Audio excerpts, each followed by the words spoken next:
আজকে আমি চিংড়ি দিয়ে স্যুপের জন্য যে উপকরণগুলো নিয়েছি, টমেটো কুচি, চিংড়ি মাছ, কাঁচামরিচ কুচি, ধনিয়া পাতা কুচি, গোলমরিচ এর গুঁড়ো আর হচ্ছে রসুন কুচি।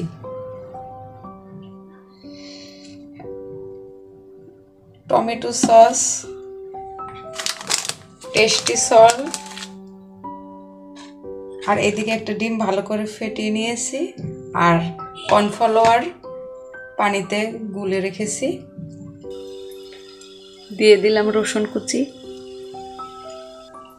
রসুনগুলো একটু লাল লাল করে ভেজে নিলাম। এখন দিয়ে দেব চিংড়ি মাছ। চিংড়ি মাছটাও ভাজা হয়ে গেছে। দিয়ে দিলাম কাঁচামরিচ কুচি। এখন এর ভেতরে দিয়ে দেব টমেটো কুচি। একটু ভালো করে নেড়ে চেড়ে নেব।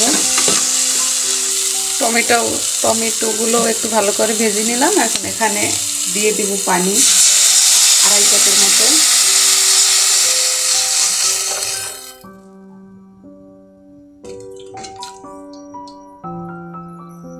দিয়ে দেব একটু স্বাদ মতো লবণ।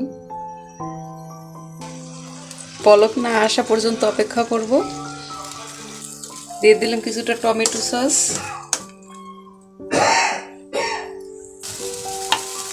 এখন দিয়ে দেব কর্নফ্লাওয়ার, কিছুটা দিব আর এরকম ভালোভাবে নেড়ে নিব।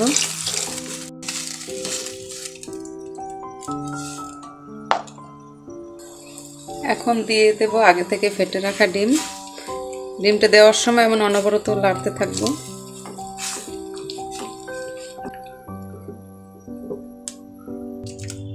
আপনাদের বাসায় সয়া সস থাকলে অবশ্যই দিবেন।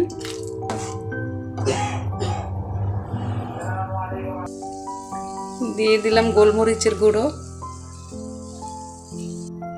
আর দিয়ে দিলাম ধনিয়া পাতা কুচি।